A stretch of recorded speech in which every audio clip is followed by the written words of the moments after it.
Joliba Jabarani filɛbaw an ka foli ani tanuni an ka b'o ta di aw bɛɛ lajɛlen ma bi jumadonya in na limanaw juin kalo tile 28 san 2024 an b'o la bi limanaw min ye aw ka jɛmukan ye ni o ye jama ko di ye min ye jamanadenw ye olu bɛ wele ka na ni jɛmukan in kɛnɛ kan i mana kɛ maa fasugu o fasugu ye sabu bɛɛ ni kuma ka kan bɛɛ ni hakililadi ka kan o kama an bɛ maaw wele ka na u ka se k'u hakilila di o de la an y'a tɔgɔ da ko jama ko di limanaw ni an sigilen jɛmukan in kɛnɛ kan min y'a ta ko 152 ye bi an bɛna an da don babu fila la limanaw bɛɛ b'a dɔn k'a fɔ min ye nin dɔgɔkun in kɔnɔna ye kuma min cayara Mali kɔnɔ kosɛbɛ o ye k'a fɔ Mali politiki tɔn ɲɛmɔgɔ dɔw bɛ yen nɔ minnu minɛna ka don kaso la ka sababu kɛ ko u ye sariya sɔsɔ awa min ye u bɛ kaso yɛrɛ la nin waati in na si kelen bɛ k'u ka kiriw makɔnɔ nka hali n'a sɔrɔla a ko bɛ kiri kɔni ka bolo kan nka an ka babu yɛrɛ bɛna boli min kan kosɛbɛ o de ye k'a fɔ politiki tɔnw u bɛ gɛlɛya kɔnɔ nin waati in na caman y'i ka ayiwa kamanagan fɔ ninnu minɛnen kɔfɛ an bɛna an da don a babu la ka walawala aw ye an ka babu filanan o bɛ tali kɛ banbaci-jɛkulu ɲɛmaaba min bɛ yen n'o ye Ansardine o ɲɛmaa ye Yad Agali a yira k'a fɔ kabi juin kalo tile 21 tɛmɛnen min ye diɲɛ kiiribulonba ye Cour pénale internationale ale ye awa kibaruya bɔ ka bin k'a fɔ Yad Agali ko wuli bɛna kɛ a nɔfɛ ayiwa wulikajɔ yɛrɛ daminɛna ka ban ko k'a minɛ ko k'a kiiri k'a sababu kɛ a senyera buna hadamadenw ni tɔɲɔni na ani ni bɔnɛni na Mali kɔrɔnyanfan dugu min bɛ n'o ye Tɔnbɔkutu ye san 2012 ani san 2013 o ni ɲɔgɔn cɛ an bɛna an da don o babu ninnu fana na an balimaw ni de y'an ka babu fila ye bi an ka maa welelenw an ye minnu wele ka na kɛnɛ ka ayiwa maa fɔlɔ ye Modi Sidibe ye ale ye Mouvement des Jeunes Patriotes du Mali MOJEP Mali an faso o ɲɛmɔgɔ don Modi i ni su min bɛ tali kɛ Dirisa Keyita ale ye kunnafonidila ye consultant don ale fana b'an ka kɛnɛ kɔnɔ yan Dirisa Keyita i ni su min ye Mamadu Sidibe ye ale ye initiative zero violence o ɲɛmɔgɔ don olu ka kuma lasela don ale fana b'an ka kɛnɛ kɔnɔ yan an b'a fɔ Mamadu fana ye ani su an balimaw nin de y'an ka maa welelenw ye minnu ye kɛnɛ sɔrɔ k'a jira k'a fɔ babu fila min n'an y'o fɔ aw ɲɛna heure 1 ani miniti 30 an bɛn'o de kɛ babu la o kuma na min ye jama ko di ye ayiwa babu fɔlɔ min n'an bɛna an da don o la bi o ye k'a fɔ politiki mɔgɔ minnu minɛna malidenw yɛrɛ hakilila ye mun ye jamanaden minnu bɛ yen ni olu tɛ politiki maa ye minnu bɛ jamana kɔnɔ bɛɛ b'i ka baara la olu fana ɲininkara an ka kunnafonidilaw fɛ an bɛ taa an b'olu ka kumakanw lamɛn an bɛ sɔrɔ ka segin ka na kɛnɛ kɔnɔ ka sɔrɔ ka ayiwa an da don babu ninnu na awa ko a bɛ n'a fɔ maa minnu bɛ yen n'olu ka kumakan kan ka di an ma o ma labɛn nka yanni o kumakan ninnu ka labɛn o kumana an bɛ foli kɛ fɔlɔ an ka maa welelenw la Mamadu Sidibe i ni su Ama Jalo i ni su kɔri baasi t'i la alhamdulillah ayiwa an ye wele ka na bi ni folikan b'i bolo yanni an ka don jamukan kɔnɔ bon folikan kɔrɔ de don n'o ye k'aw fo k'aw barikada ka an lajɛli jɛkulu ni an lamɛnli jɛkulu bɛɛ lajɛlen fo yan'an ka don kuma la ka ɲini u fɛ aw ka techniciens ani radio ni Joliba TV baarakɛla k'aw bɛɛ fo ka ɲini an lajɛli jɛkulu ni an lamɛnli jɛkulu fɛ o kuma ma nɔgɔn yan'an ka don kuma la an bɛ hakɛto ɲini u fɛ fili minnu mana ye kuma la u k'a bila fili minɛn kɔnɔ u kana bila tugu minɛn kɔnɔ. o diyara n ye awa Dirisa i ni su Amadu n bɛ i fo ka Joliba fo a kɛra an ka so ye sa fo ne yɛrɛ bɛ ka commencer ka Badu Escobar a tɛ kɛrɛ ka sa n bɛ k'a bun pour que n fana ka kɛ lagare ye tiɲɛ yɛrɛ la c'est vrai que n bɛ to ka foliw kɛ c'est important que kuma na i ka hakɛto ɲini surtout sujet min b'an bolo an bɛna kuma politiki mɔgɔw kan an fɛn fɛn bɛ yan a caman y'an jɛɲɔgɔn ye an ka baara ɲɛsilen don an ma hali minnu minɛnen don an dɔnbagaw b'u la donc kuma kɔni bɛna taa sira caman fɛ kuma bɛna kɛ jɛkuluw kan donc kuma bɛ kuma la a tɛna bɛn dɔw tulo ma comme a bɛ se ka bɛn dɔw tulo ma mais kabiri sisan n bɛ hakɛto ɲini bɛɛ fɛ ayiwa a kana kɛ gasi ye Modi Sidibe i ni su n balimakɛ Jalo i ni su an b'i fo i ka weleli la i ni i baarakɛɲɔgɔnw bɛɛ aw bɛ wuli ka jɔ min na ka kuma di mɔgɔ ma u k'u hakilina fɔ jamana ko la ɲɛ n'a lakika la ka maliyɛnw fo Mali kɔnɔ ani Mali kɔ kan mɔgɔ minnu sugulen don kɛrɛnkɛrɛnnenya la sisan Joliba TV la wa dɔw don kɛ jamana ye ala ka jamana kɔlɔsi an bɛ samiya min fana la ala ka samiyaji ɲuman di an ka jamana ma ala k'an kisi ji kɔlɔlɔma ma na ɲini mɔgɔ minnu tora maliko la ka farikolo jo ɲini mɔgɔ minnu banana maliko la amina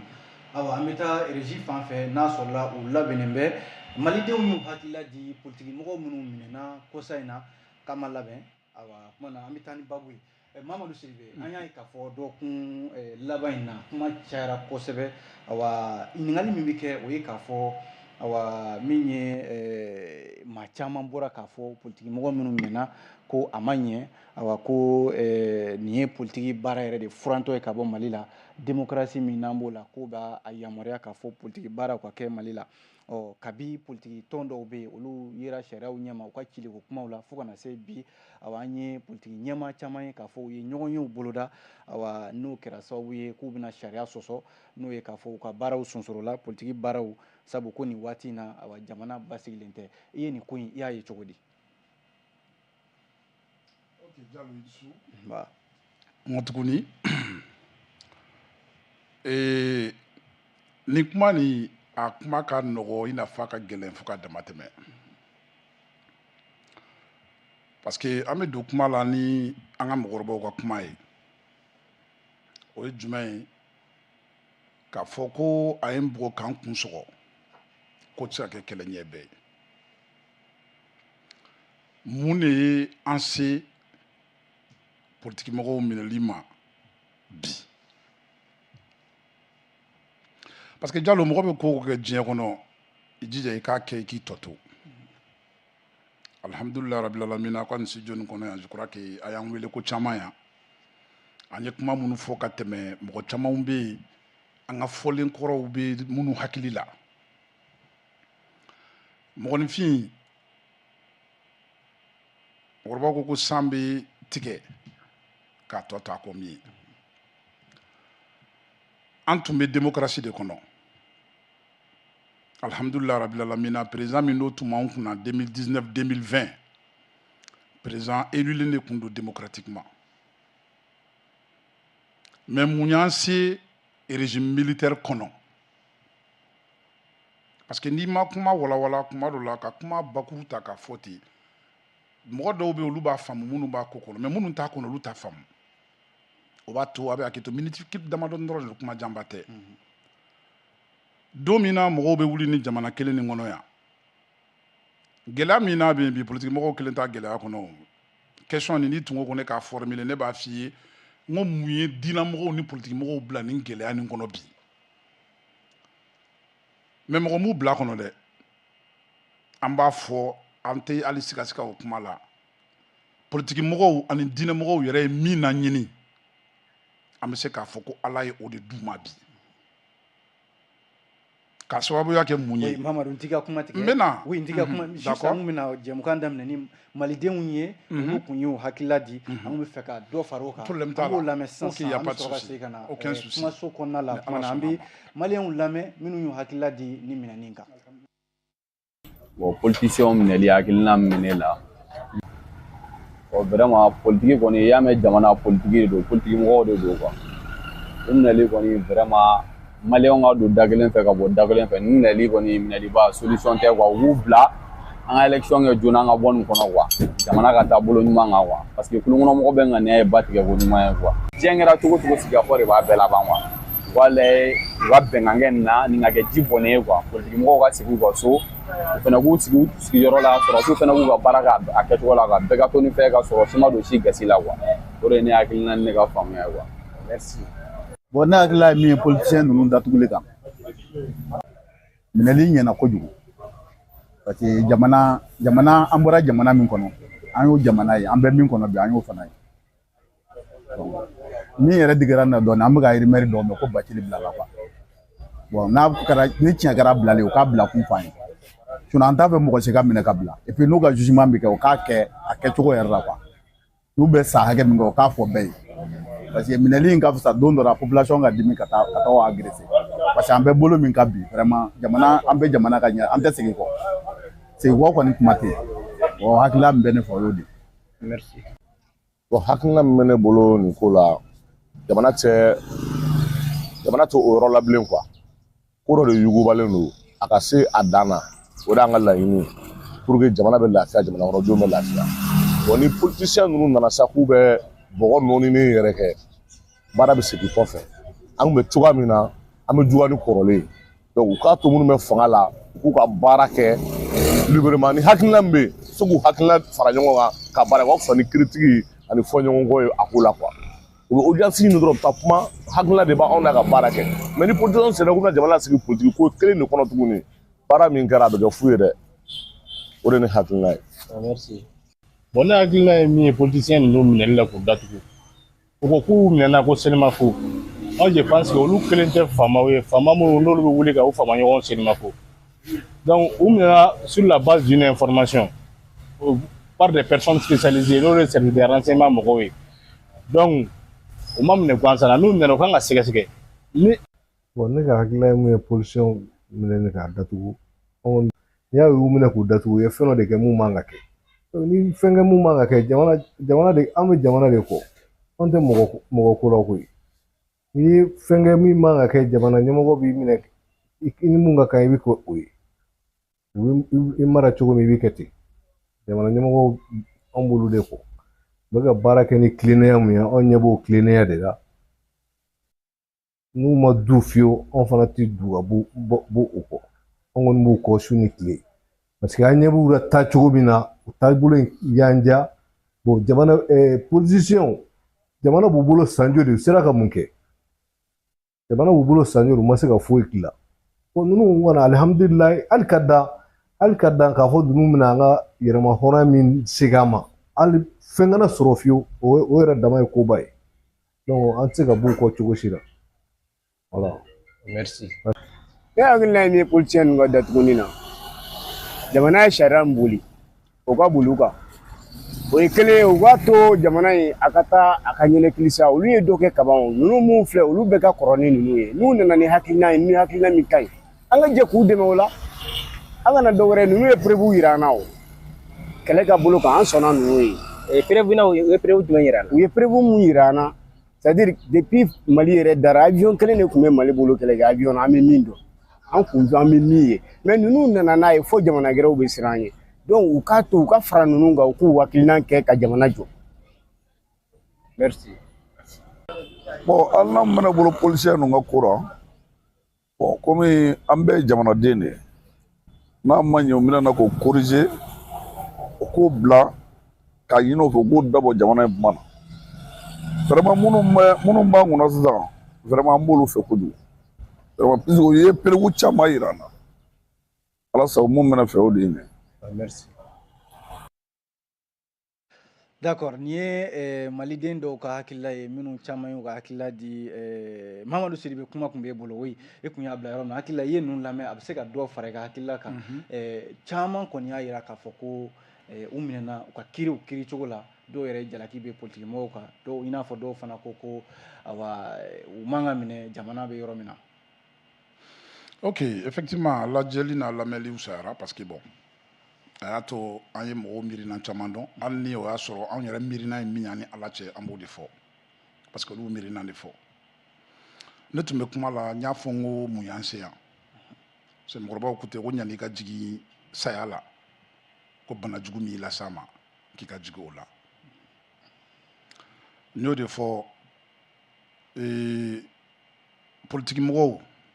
n y'a fɔ n k'olu bɛ dekun kɔnɔ u kelen tɛ bi n ko question ne tun b'a reformuler k'a fɔ n ko mun ye politikimɔgɔw ani religieux mun y'u bila nin dekun jugu nin kɔnɔ an bɛ don min na i ko bi parce que ne ka cɛkɔrɔba dɔ bɛ yan a ko ne ma ko ala y'a kala a yɛrɛ ka masaya la k'a fɔ k'ale ala tɛ mɔgɔ si bila nɛɛma la ale tɛ hɛrɛ kɛ mɔgɔ si ye ka tila k'i bɔ a hɛrɛ la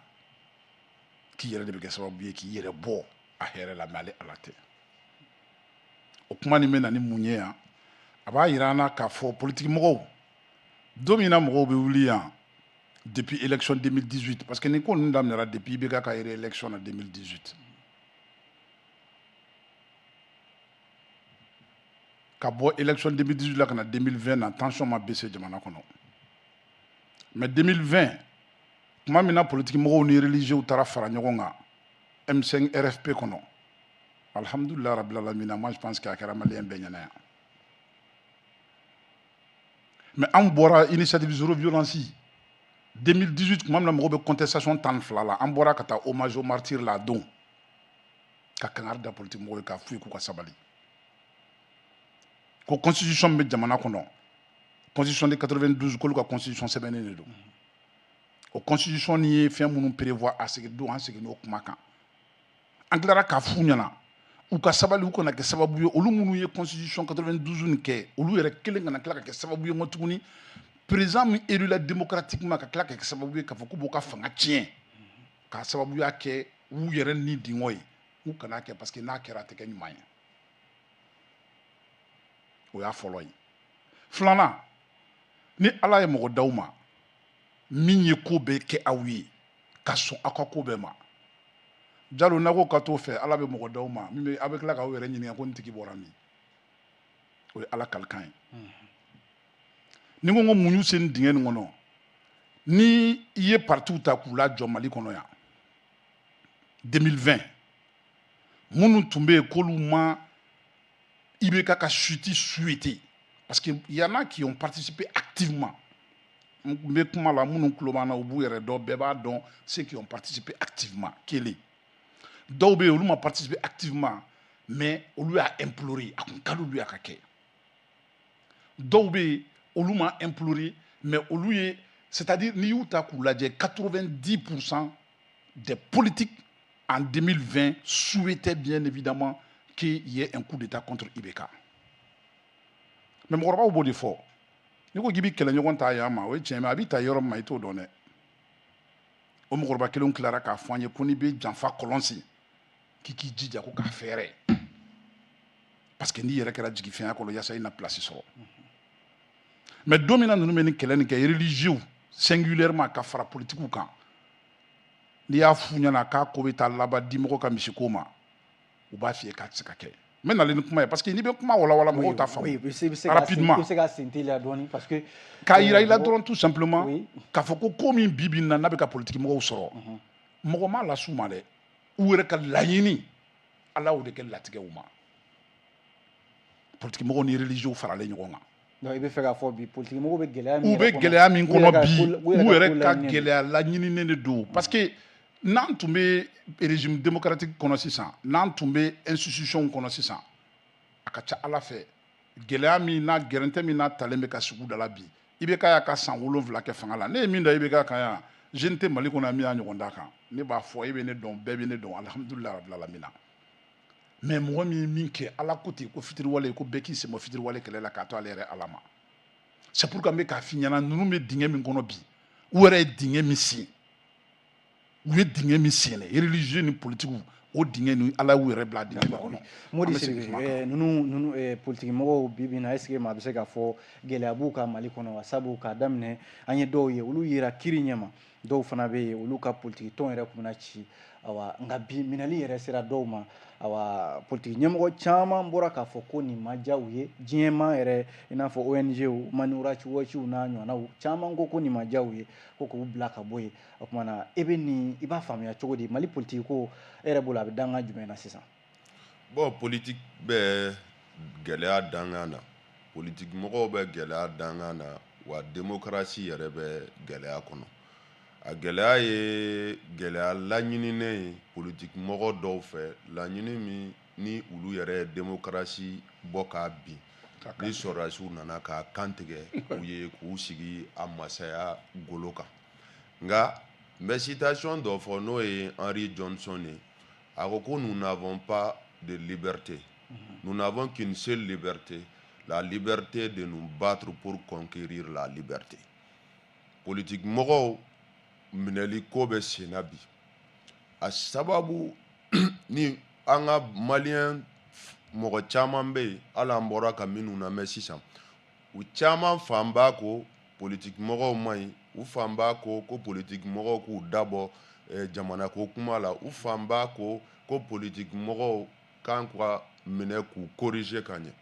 o fana dara sababu min kan fɔ o fana ka faamu communication dɔ de bilala en place i b'a dɔn fanga filɛ nin fanga ye politique fanga de hali sɔrɔdasiw filɛ fanga min na n'u bɛ k'a lawaleya politique fanga de don quoi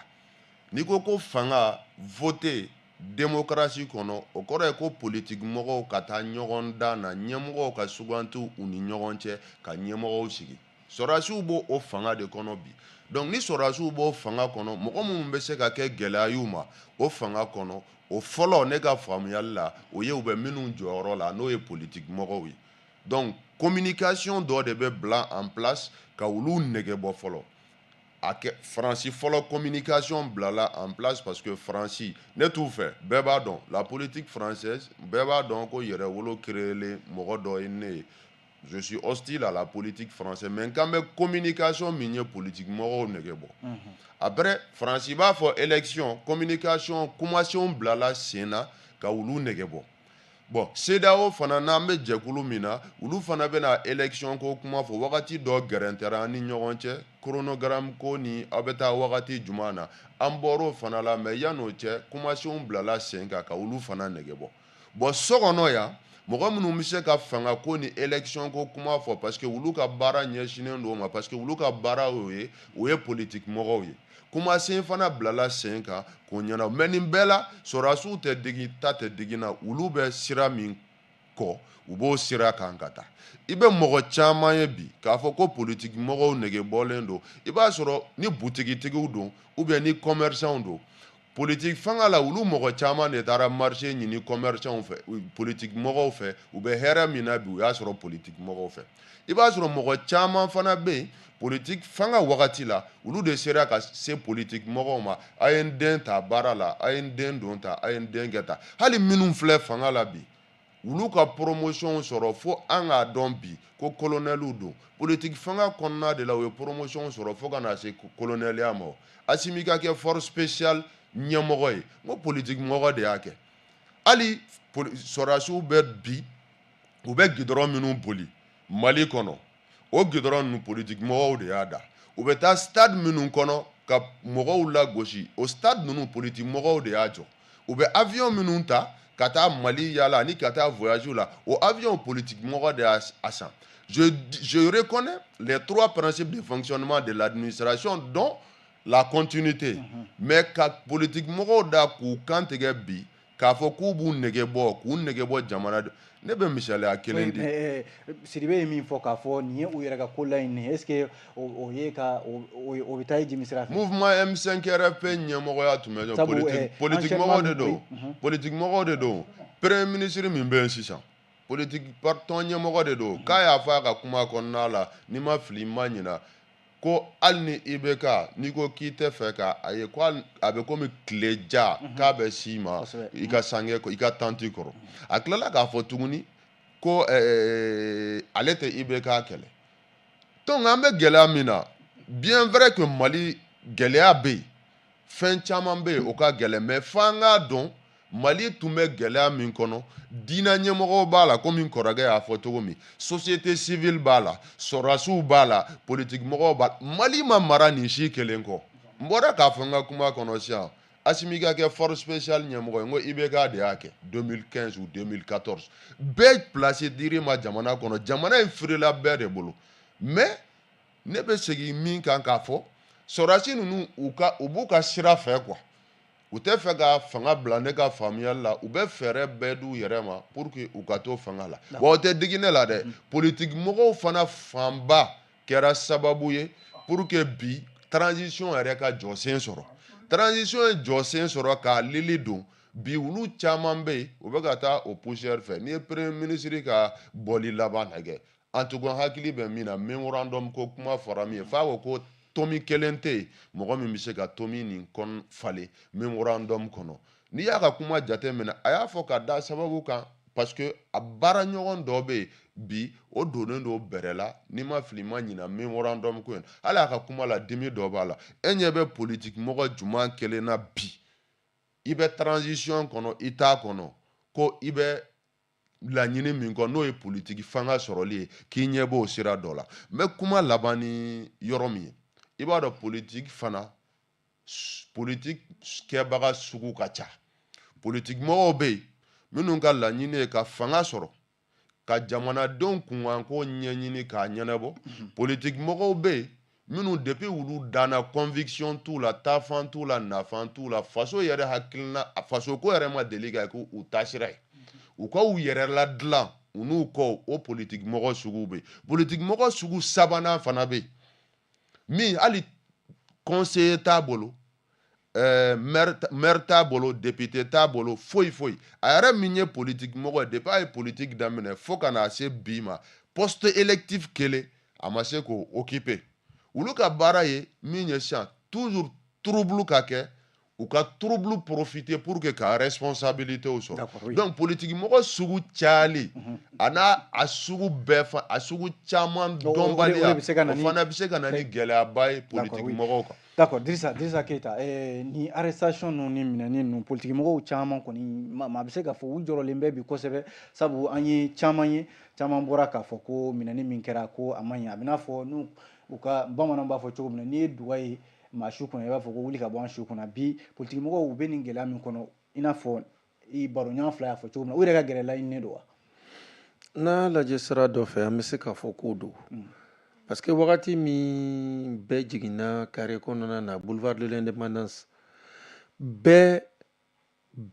tun ko ko negebɔ de tun bɛ yen bɛɛ tun ko ko Mali taabolo tun man ɲi d'où le concept Mali kura bɛɛ ko ka yɛlɛma ka taa ni taasira wɛrɛ ye mais o bɛɛ yen a fɔra ko diinɛmɔgɔw tun b'a ɲɛma o diinɛmɔgɔw dɔw bɛ yɔrɔ jumɛn sisan politique mɔgɔ minnu tun b'a la a tila bɛɛ tun ye a président in jɛɲɔgɔn ye dɔw tun nomelen b'a fɛ dɔw tun b'a ka majorité la EPM ɲɛngɔn dɔw yɛrɛ même a élu tɔ la u kɛlen ka résultat bɔ u ye pankapuruti ni tɛgɛrɛ da u yɛrɛ kan a kɛra an bɛɛ ɲɛna yan olu de jiginna ka taa boulevard de l'indépendance la o bɛ mɔgɔw minnu bɔra ka kuma sisan o b'u ka kuma sɔn ji la wa k'a fɔ awa dɔ kɛra ten a ye min fɔ aw yɛrɛ ka kuma de filɛ ka aw yɛrɛ minɛ i b'a dɔn i n'a fɔ baroɲɔgɔn tɔw fila halisa u y'a fɔ cogo min na. Bon ne bɛna répétition invité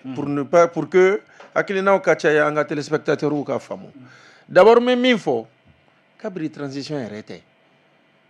depuis 2017-2018 wagati an tɛ a banna tile la mangoya tun bɛ politique mɔgɔw kan mais mangoya jumɛn de tun bɛ yen acteurs démocratiques de ka kuma de tun bɛ sen na k'u mɛnna mɔgɔw ɲɛkɔrɔ k'u t'a la k'u lafiɲɛ jeunes tɛ ka place sɔrɔ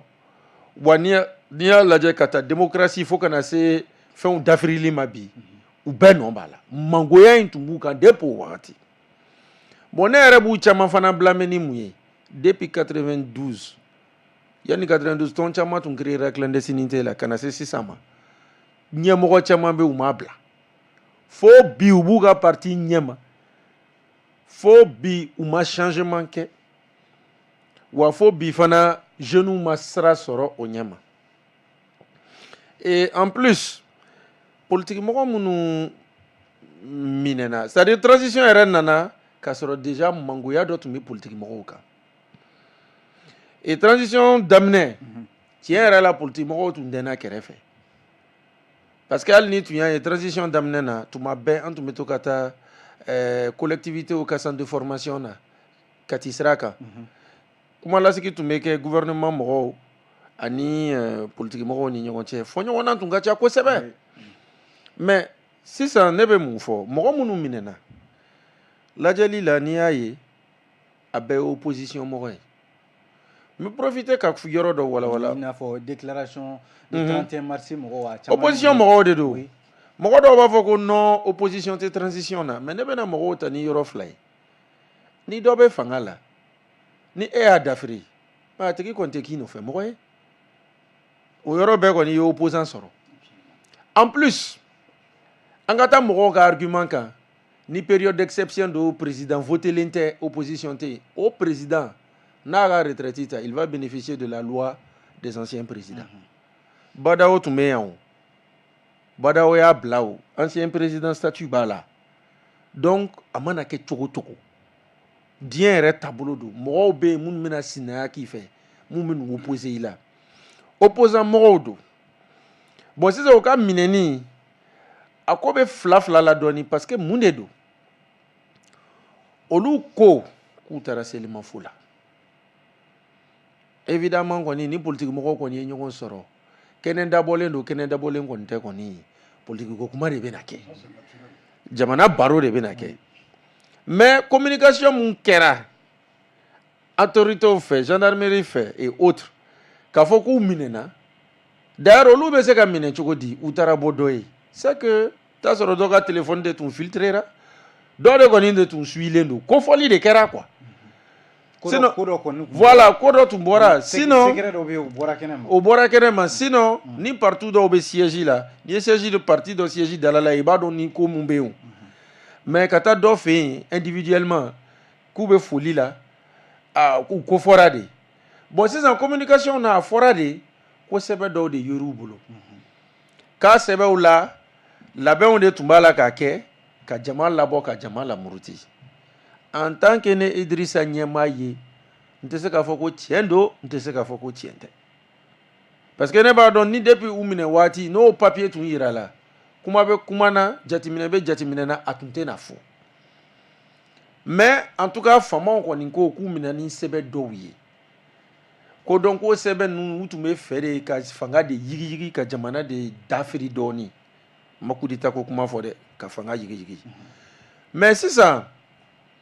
mun de fana bɛ yen minɛni sira dɔ fɛ ko balimata tɛ o n'i y'a lajɛ mais a fɔra k'u ye sariya sɔsɔ fana a fɔra politique baaraw sɔsɔrɔla n bɛ fɛ ka na justement au point filanan kan tɔw kumana M5 kan ne bɛna kuma M5 kan ni point fila ye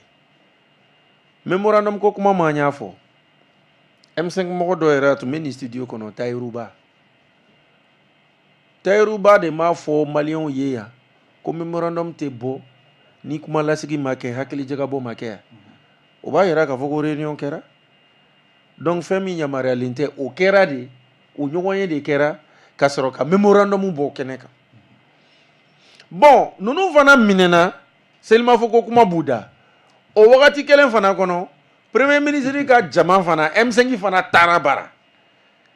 a filmera fana contestera o kumaw fana fɔra oui e fana yɛrɛ y'a fɔ ko premier ministre yɛrɛ y'a fɔ ko memorandum fɛn fɔra a la ko tiɲɛ don il assume donc n'i y'a lajɛ sira wɛrɛ fɛ i b'a fɔ ko 2 poids 2 mesures don Absolument. donc ni conclusion kɔni ye mun ye ne b'a ta ni mun ye tiɲɛ don o tiɲɛ tɛ o gɛrɛgɛrɛ de y'a politique mɔgɔw sɔrɔ parce que depuis kalo 2 décision bɔra ko politique mɔgɔw ka ko ka ɲɔngiri wa politique mɔgɔw yɛrɛ ka ko ɲɔngirili mouvement Korema collectif pour la refondation du Mali an bɛɛ b'a dɔn a ɲɛmɔgɔ ye Fuseni Watara mais bɛɛ ɲɛ bɛ mun na kosɛbɛ o ye Abubakar Sidiki Fɔnba ye ale y'a fɔ ko pour que jamana ka se ka basigi an ka taa ɲɛ fo politique kow ka ɲɔngiri bon ne dun b'a dɔn fana AES ko in na Mali ni Niger ni Burkina bɛ kuma ni ɲɔgɔn ye la Guinée depuis septembre 2021 laban na olu tun ye politique mɔgɔw ka ko ɲɔngiri i bɛ fana nalen septembre 2022 la a fana tun y'a ɲɔngiri donc a mɛn o mɛn a tun tɛna to o kɔ quoi mɔgɔw tun bɛ se k'i sigi ni min kɛra sisan mɔgɔw tun bɛ se k'u sigi n'a ye mɔgɔw tun bɛ se k'u sigi n'a ye parce que comme n y'a fɔ tiɲɛ yɛrɛ la depuis 2 mois politique mɔgɔw ni parce que i b'a dɔn e bɛ ka groupe mun fɔ opposition in n'i ye liste lajɛ parti dɔw bɛ yen u caman de tun bɛ transition nɔfɛ soit dɔw tun bɛ k'u kɛlɛ kolo kan ou bien dɔw tun bɛ k'u muɲu mais ka transition jukɔrɔma tinti dɔɔni jamana ka se ka basigi mais n'i ye liste dɔw yɛrɛ tilala 2 ye dɔw tilala 2 voilà donc c'est pour te dire que mɔgɔ caman de bɛ mun y'a yira kolo kan k'u ni transition tɛ depuis yen ne tun bɛ to ka sɛbɛn minnu bɔ ne yɛrɛ tun ko par exemple Adema an ka partout an kuma partout kan depuis don min ne y'a ye signataire la Adema bɛ yen ne ko bon Adema nalen min filɛ ta opposition na Adema ni fanga cɛla bɛna kɛ cogo di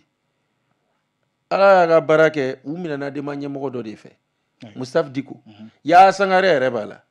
an kɔrɔkɛ don mais an journaliste ɲɔgɔn fana don Adema ɲɛmɔgɔ fana don ka don o exemple kan donc ne yɛrɛ bolo ni min kɛra tan fɔ ɲɔgɔnna min tun b'u cɛ depuis dialogue intermalien fo a kɛra sababu ye u caman banna ka taa kɛnɛ kan fo ni jɛkulu in nana créer sama-samali tun tɛna taa nin kɔ. Oui, depuis mars kalo tile 26 tɛmɛnen u ko ko fanga ka lasegin est ce que Idrissa ye mun fɔ sisan Mali politique ko nin t'a a fɛgɛyatɔ de wa walima a bɛ e ɲɛ bɛ nin ko in bɛ taa laban cogo di Mamadu Sidibe. Monsieur Diallo, politique ko tɛ se ka fɛgɛya jamana kɔnɔ o ye illusion de ye. ni waati min na politique baaraw bɛ sonsoro waati min na association minnu bɛ n'u bɛ politique baara kɛ o sonsoro. Moi je vais Diallo ne ma sɔn i ka kuma ma mais je vais attendre. Oui, ɲininkali n ye ɲininkali de kɛ. N bɛ nale Diallo. N ye ɲininkali de kɛ oui. Komi kuma introduction na ne y'a yira k'a fɔ politique mɔgɔw bɛ gɛrɛntɛ min kɔnɔ ani religieux u yɛrɛ ka laɲini don. N y'a kun ɲɛfɔ min y'a to u yɛrɛ ka gɛrɛntɛ ɲininen don ka k'u yɛrɛ kan o ye kelen ye.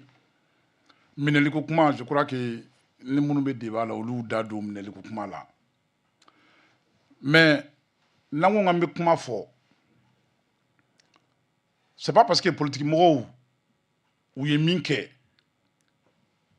n'u yɛrɛ nɔ don o kɔrɔ tɛ ko an bɛ don min na i ko bi ko k'u ta ka t'u fili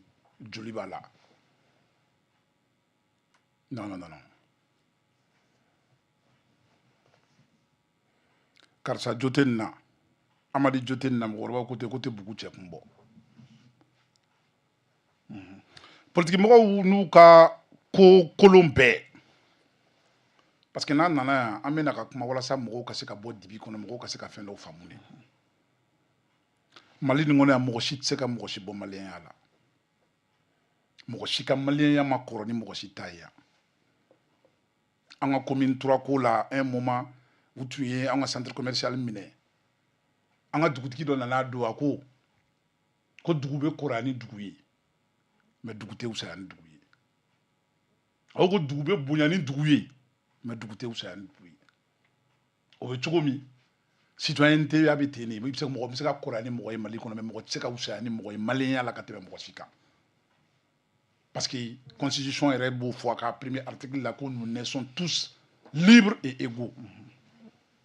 devant la loi. Pour te dire tout simplement autant politique mɔgɔw ye jamana ni mara yan u ka mara cogo la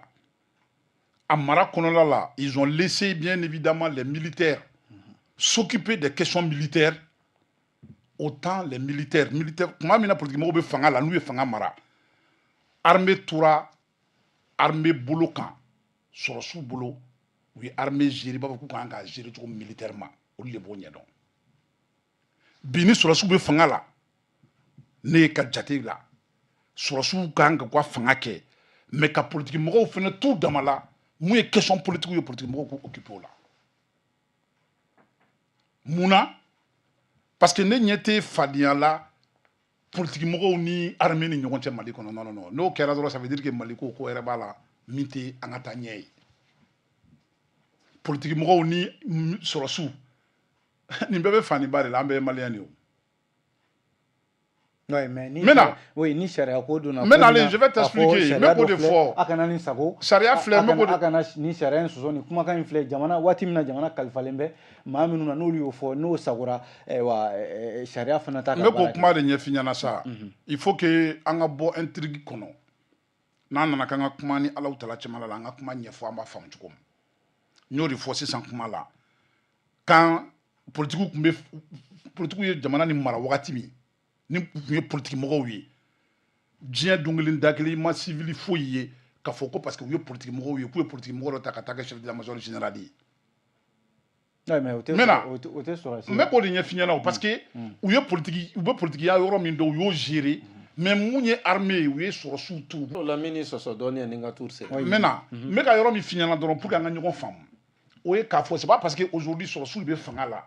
ko politique mɔgɔw kan ka tunu pewu ka bɔ Mali kɔnɔ. Non, il faut que o idée nin filɛ nin il faut que o de ka bɔ mɔgɔw kunkolo kɔnɔ parce que fadenya tɛ politique mɔgɔw ni sɔrɔsiw ni an bɛɛ bɛ faniba de la. Il y a une complémentarité. Nous devons procéder à une juxtaposition, c'est-à-dire an k'an ka fara ɲɔgɔn kan de walasa ka jamana labɔ dingɛ kɔnɔ. Mais an man kan tɛ ka kɛ ɲɔgɔn faden ye k'a fɔ k'an ma o ma jamana bɛ taa min.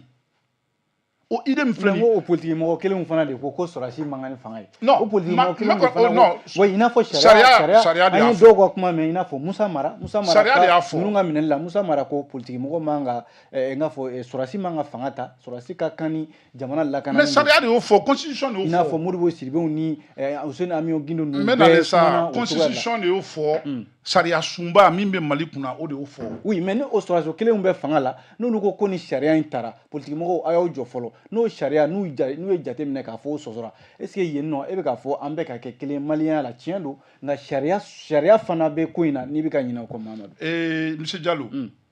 mɔgɔkɔrɔbaw ko n'i ma misiden to a sɔgɔma biri ye k'i k'a to a wulafɛ biri ye ne hakili la mɔgɔkɔrɔbaw bɛ to k'o kuma fɔ non il faut parce que c'est une évidence hadamaden ni mɔgɔ y'i bonya ka sira i ɲɛ ne hakili la i kan k'a to yen décret min n'a bɛ fɔ nin décret nin taara yan politique mɔgɔ kelen ma bɔ k'a contester ni politique mɔgɔ minnu minɛlen filɛ n'u tun taara minɛ siège dɔ la moi j'aurais compris volontiers k'a fɔ k'u y'a dabɔ a kama u taara sariya sɔsɔ mais ni mɔgɔw nana k'a fɔ k'u taara bɔ ɲɔgɔn ye u taara ɲɔgɔn fo a kɛra seli fɛnɛ de la ne hakili la n'u ma maloya fanga ma u siranna fanga ɲɛ o dɔrɔn kosɔn ne bolo dɛ n'i bɛ kuma an bɛ kuma ni ala de cɛmala la moi je pense sincèrement Mali bɛ yɔrɔ min ko bi nin ko ninnu filɛ nin an tɛ nin niveau la bilen transition san 4 nan an bɛ ka taa o de kan transition de do il faut que les gens le comprennent parce que fɛn dɔ bɛ n'an m'olu fɔ ɲɔgɔn ɲɛna finalement an bɛ ɲɔgɔn digi ka taa sira dɔ fɛ an yɛrɛ t'a dɔn an bɛ min kɔnɔ bilen n'a ma ɲɛ ko transition a nana ko san kalo 18 o de fɔlɔ tun fɔra transition ko la yan kalo 18 na aw ka studio kelen nin kɔnɔ an y'a kuma kɛ yan a wagati kama an tun ye front dɔ créer pour exiger le respect du délai de la transition les 18 premiers mois qui avaient été donnés a bɔra 18 mois la o kɔfɛ a kɛra 24 mois nana o 24 mois banna an ma faamuya b'a la a fɔra ko dɔ farala ka wagati donc an bɛ don min na i ko bi jamana nin an bɛɛ de ka kan jamana la koyi il faut que o ka la c'est-à-dire que cela soit clair pour tout le monde n'a ma ɲɛ k'an bɛ transition de kɔnɔ transition c'est une période où tout le monde doit normalement contribuer c'est-à-dire au développement bɛɛ kan ka don da ka kan ka don jamana marali ko kuma la pour que jamana bɛ se ka bɔ dingɛ kɔnɔ donc n'an b'o période là n'aw ko ko activité politique suspend moi je ne suis pas contre moi je ne suis pas politique ne y'o fɔ bɛɛ ye mais n'a ma ɲɛ ko mɔgɔw taara bɔ ɲɔgɔn ye u ka so de très sincèrement moi je pense que minɛli kun tɛ ça c'est mon avis mais n'a fɔra et mon avis fɛn wɛrɛ yera a kɔrɔ i n'a fɔ Dirisa ko gafe dɔw de yer'u bolo je ne suis pas dans les secrets de Dieu fɛn wɛrɛ yera mais a bɛ se k'olu bɛ ko dɔ kalama à supposer que tɛ mun kalama n bɛ k'o de f'i ɲɛna sa ne bɛ ka kuma ni min ye ne bɛ ka kuma ni n ka logique dɔrɔn de ye j'ai dit que n'a ma ɲɛ k'u taara mɔgɔ dɔ de ka so n'u tun bɛ parti siège dɔ la il y a aucun souci d'accord mais parallèlement à ça pour ka kuma laban n ye kuma min fɔ nin n'o kan ka lajɛ an bɛɛ kunkoloso kɔnɔ a kana kɛ mɔgɔ si kɔnɔ ko politique ko bɛ se ka dabila jamana Mali kɔnɔ yan ça c'est-à-dire ce n'est même pas pensable ça peut prendre le temps que ça prendra mais personne ne peut mettre fin à l'activité politique au Mali c'est kelen n bɛ kuma laban yanni i ka kuma di o ye fɔlɔ ye filanan n bɛ min fɔ ka da kan mais si tu veux i bɛ se ka kuma da kan n bɛ min fɔ dɔrɔn pour que an ka bɔ nin fɛn kɔnɔ comprenons tout simplement que civil sɔrɔsi à la rigueur a bɛɛ civil parce que mɔgɔ bɛ bɔ vie civile de la ka taa vie militaire la i bɛ bɔ vie militaire la i bɛ tila ka segin ka na vie civile la donc très sincèrement quoi ni débat ni c'était un faux débat c'est un faux débat c'est un faux débat personne ne doit créer une dissension entre yama faamuya b'a la les enfants d'un même pays c'est-à-dire k'a fɔ ko nin bɛ nin couche la o ye maliyɛn ka tɛmɛ sincèrement sortons de là maliyɛn bɛɛ bɛ fani b'a la l'armée est là l'armée est censée être là pour tous les Maliens. Et l'armée doit protection à tous les fils de ce pays. Tout le monde. Sans exception aucune. Politique, religieux, l'armée. C'est pourquoi on parle bien évidemment de l'armée, comment on appelle républicaine. D'accord, oui. Donc, sincèrement, ni débat ni M. Diallo, moi je souhaiterais pour une fois, Maliens ka donc, il faut que l'armée t'ait à Damafaye. Armée, c'est une composante bien évidemment de ce pays. D'accord, au famera. Bɛɛ de bɛ fala bɛɛ de bɛ bala. Kuma tɛ maɲi dan kelen na. Il y a aucun problème. Modi Sidibe ni kucogoya la, est-ce que politique mɔgɔw bɛ se ka siran mun ɲɛ don nataw la, u ka partiw ciliko la, u ka minɛnuko la, u ka politique baaraw sɔsɔliko la, transition min fana ni maa bɛ se k'a fɔ halisa maa t'a ban waati dɔn. D'abord n bɛ fɛ ka min f'i ye fɔlɔ, a yamaruya sariya bunankun kan a tɛ maa si bolo min bɛ se ka parti dissous sariya ye min fɔ hali partiw tɛ se ka suspend parti dɔw kɔni n bɛ ka kuma de f'i ye o ministre bɛ se ka avertissement dɔrɔn de kɛ partiw la parti suspension n'a dissolution o bɛɛ ye jugew de est ce que i ye n faamu n bɛ fɛn filanan min fɔ i ka kuma la i ko mɔgɔw bɛ yen minnu bolo ko sɔrɔdasi ma ye fanga la mais sɔrɔdasiw ka ɲɛmɔgɔ an ka jamana ɲɛmɔgɔ Asimi yɛrɛ m'a fɔ ko bɛɛ ka to i ka sira fɛ mɔgɔ si kana bɔ i ka yɔrɔ dɔ kɔnɔ ka na don dɔ ta kɔnɔ ko bɛɛ ka to i dɔnko sira fɛ président bɛ sɔrɔdasiya dɔn ni jamana mara ye donc mɔgɔ tɛ ka kuma kura fɔ quoi président ye min ɲini bɛɛ fɛ dɛ ko bɛɛ ka to i dɔnko sira fɛ dɛ an bɛ k'o kuma kelen de fɔ an tɛ ka kuma kura fɔ ale fana ka dɔnko sira recrutera k'a former min na o de ye sɔrɔdasiya ye lakana quoi et puis n bɛ fɛ ka kuma dɔ fɔ k'a jɛya k'a nɔgɔ bɔ a la passe politique kɛli bɛ se ka gɛlɛya quoi mais politique tɛ sa quoi politique bɛ nimakaran ka wuli quoi o kɔni politique mɔgɔw bɛ se ka degun politique bɛ se ka hali nimakaran mais a bɛ laban ka wuli k'i jɔ i ko Sunjata k'a niyɔrɔ ta jamana ko la siga yɛrɛ t'o la Mamadu i bɛ hakɛ to fɛn sabanan ye min ye Sidibelakaw don o bɛ ka taa ale jimi sira non fɛn sabanan ye min ye n bɛ fɛ ka min préciser i b'a dɔn Mali dɔrɔn tɛ farafinna yɛrɛ lajarabira o la quoi Mali tɛ dɛ n ko farafinna yɛrɛ de lajarabi fɛn ye nin ye quoi c'est à dire golomasiri tabaw olu minnu yɛrɛ ye mugu ni kisɛ tigiw ye olu minnu kan ka fanga lakana olu min kan ka fanga don fanga la olu yɛrɛ fanga ka d'u ye n'i y'a ta k'a jateminɛ Mali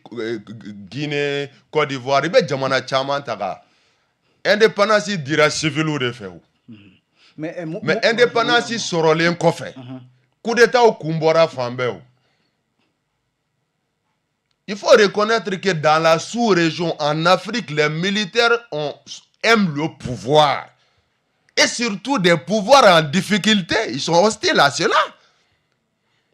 Alors qu'en bɛ ka du kelen-kelen kɔnɔna la, an bɛɛ bɛ gɛlɛyaw sɔrɔ an yɛrɛ ka du kɔnɔ, an bɛ du min mara, jamana tɛ dɛ, an bɛ du min yɛrɛ mara, an bɛ gɛlɛya sɔrɔ a kɔnɔ. Mais Modi, est-ce que o tɛ gɛlɛya kurapo ye misali la an bɛ hakili jigin waati min na Amadu Aya Sanogo ye fanga ta n'a kɔfɛ n'a tilala ka k'a ka gɛlɛya ye Ibrahim Boubacar Keïta nana fanga la est-ce que nin tɛ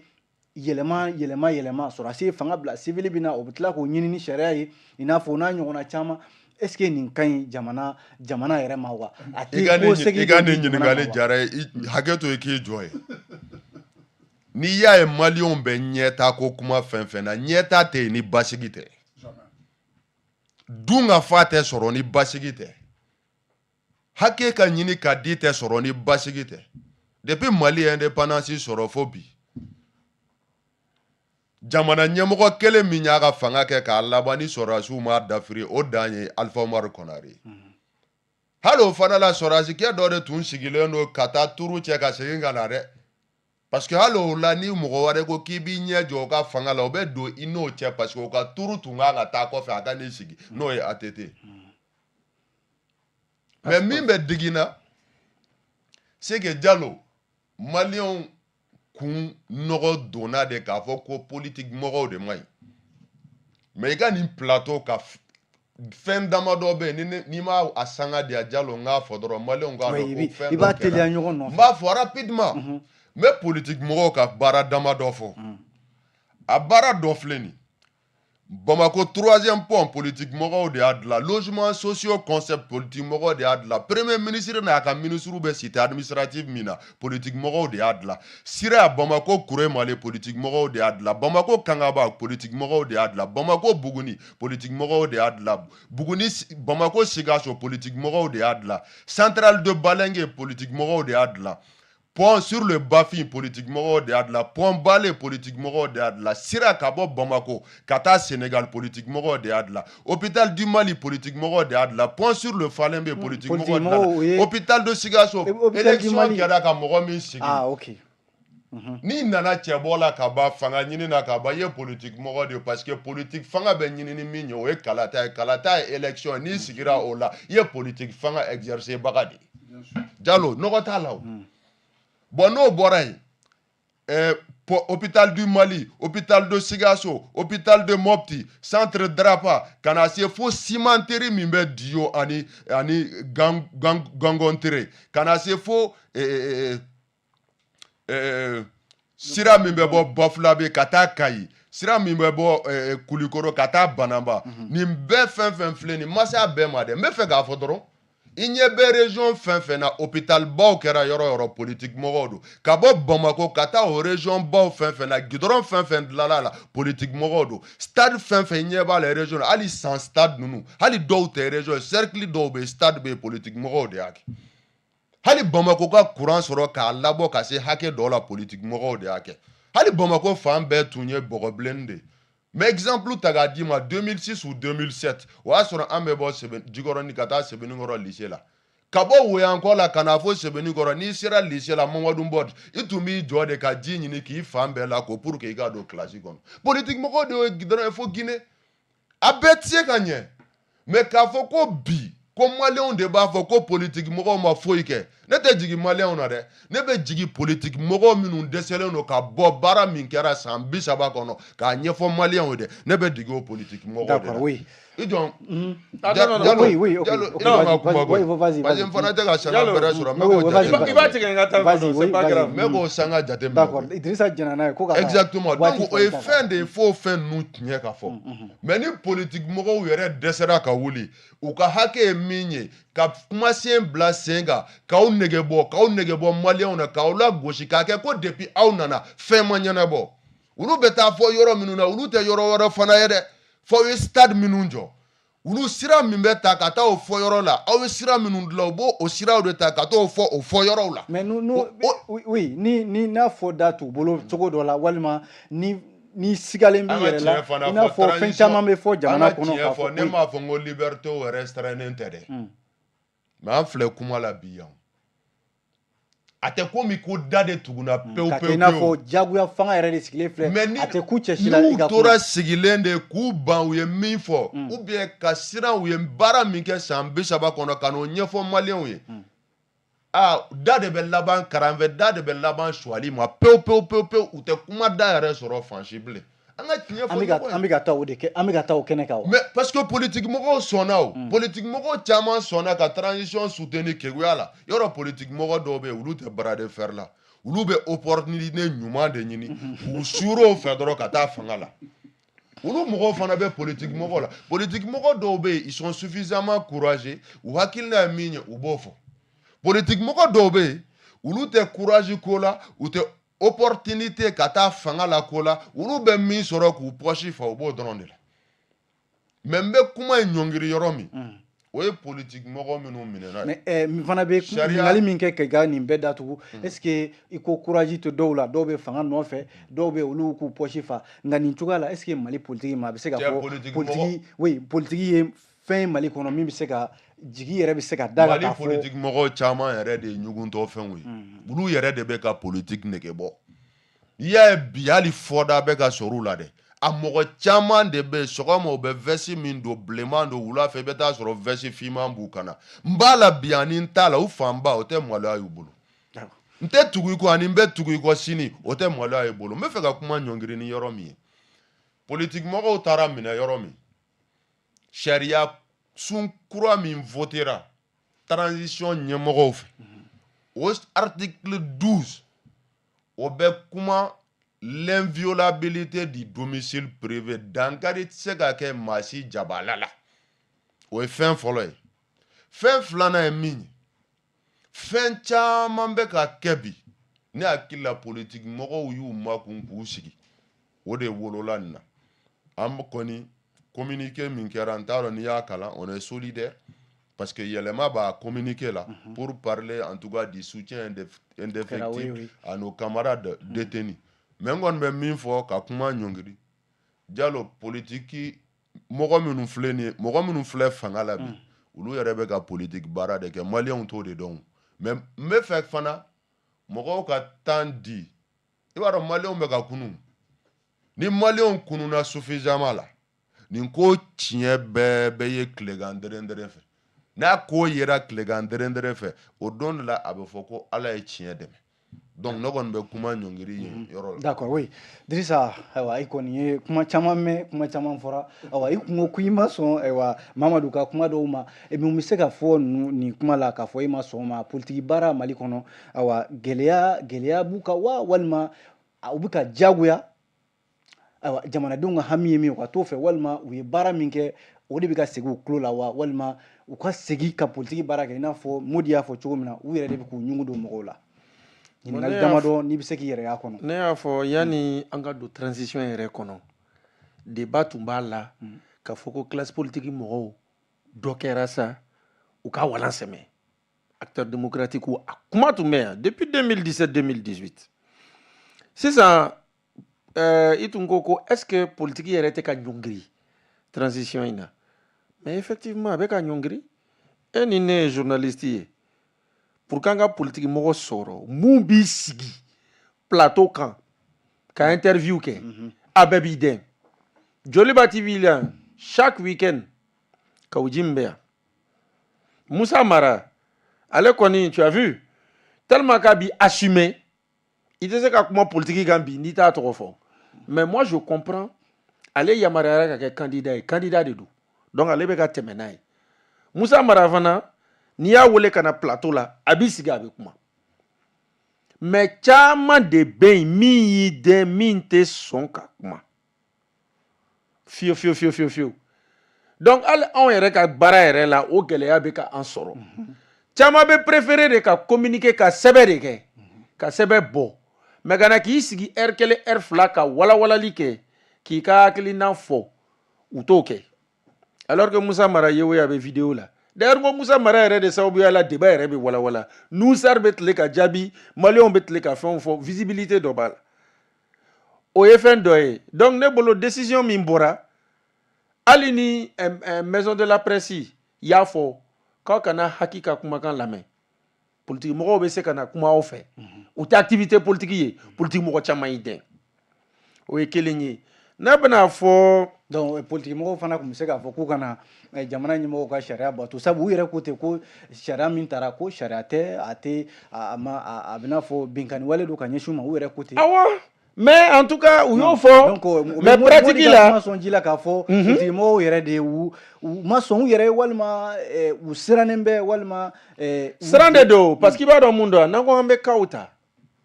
Pulo Amion Guindo u y'a essayé ka minɛ a ka so il y a 2-3 ans ani ka jumɛnw yɛrɛ ne hakili yɛrɛ bɔra kaw la sinon wagati dɔ kɛra cadre des partis politiques parce que justement Modi y'a hakili jigin ko dɔ la minnu bɛ sira surun ta k'u nɔrɔ fanga la minnu b'a assumer cadre des partis politiques parce que transition daminɛna n'olu de olu de tun ye opposition ye référendum ko de la de a ko dara fali kɔ kan cadre des partis politiques ɲɛmɔgɔ caman bɛ yen mun y'i sɔrɔ kɔlɔlɔ dɔ gɛrɛgɛrɛ dɔ la parce que u tun bɛ tile k'a fɔ sanga ani wagati élection wagati ka ɲɔngiri an ka taa élection na ne ye Pulo de ka exemple fɔ mais n ɲinɛna tɔw kɔ n'o tɛ n hakili tun bɛ 3-4 ta bagabagali kɛra minnu na ko tun bɛ na minnu sɔrɔ bon a gansan tun tɛ mais sisan mun de don ne tun bɛ fɛ ka min fɔ Sidibe ye ale ko armée wagati dɔw kɛra politique mɔgɔw tun b'u ka politique kɛnɛ kan armée tun b'a ka kɛnɛ kan point 2 k'a ta 1960 ka na se bi ma aw yɛrɛ y'a jate Musa Tarawele ye san joli kɛ 3 yɔrɔ ATT ka transition 3 ans ça fait 26 ans non 2 ans 3e année élection et ok an k'a kɛ 3 ans ça fait 26 ans sisan a ka 10 ans o bɛ se ka jate o tɛ se ka jate hein Sanogo aux transitions, bien que Djongunda Nounou ait pas si mais aux transitions. 2 ans. 2 ans, ça fait combien 27 non Ambessa Nanina. 31 ans. 31 ans, Yoro. Si ça a civil ou ta, Modibo Ketale, Sanjolige. Sanchegi Yoro. Et Alpha 100 ans. 100 ans. ani ATT ta in ça va dans les deux cas Sorasi yɛrɛ de. yɔrɔ Tiɲɛ de y'o ye. ok donc an b'a fɔ ATT ta kunna o bɛ ajouter dɔ in na donc sisan IBK ye san 7 kɛ. donc conclusion Sorasiw ye min kɛ fanga la civiliw m'o kɛ fanga la o de civiliw m'o conclusion kɛ ye fanga la Jalo. wa i b'a dɔn point filanan ye mun ye ne tɛ blâmer la dɛ n b'o fɔ joli b'a ye n b'o fɔ maliyɛnw ye n b'o fɔ jama ye n tɛ sɔrɔsi lagosi la dɛ n bɛ walawalali de la depuis Mali ye Mali ye surtout kabiri Musa Tarawele tile kana se bi ma administration kɔnɔ baarayɔrɔ bɛ baarayɔrɔ la a ka ca san 10 san 20 sɔrɔsi de bɛ na n'a wulila sɔrɔsi wɛrɛ de bɛ na n'a wulila sɔrɔsi n tun bɛ fɛ k'o yɔrɔnin fana de fɔ o baarayɔrɔ jumɛn n tɛ yɔrɔ tɔgɔ fɔ ah mais n'i m'a fɔ non oui n'i y'a fɔ peut-être mɔgɔw b'a non danaya sɔrɔ a kuma la non déjà ne ye wagati minnu fɔ a kɛra an bɛɛ ɲɛna o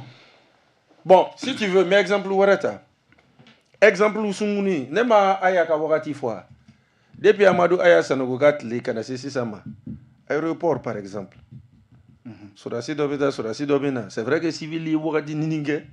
mais par exemple n bɛ se k'o citer mais yɔrɔw tɛ manquer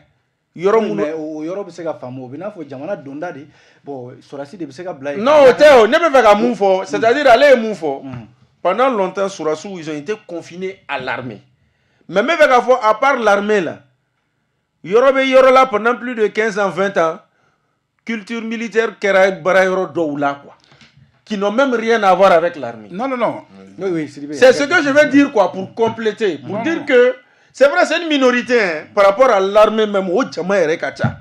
mais en tout cas administration kow la sɔrɔdasi dɔw bɛ yen qui sont bien avertis olu ma vie militaire ko ma taa terrain na u mɛnna bureau ni administration kow la wa n'u bɛ wuli sɔrɔdasi wɛrɛ de bɛ na. waati dɔw la yɛrɛ Mali kɔnɔ yan général kun cayara kosɛbɛ a tɛ kɛ tile la a fɔra ko général ka ca Mali kɛlɛ oui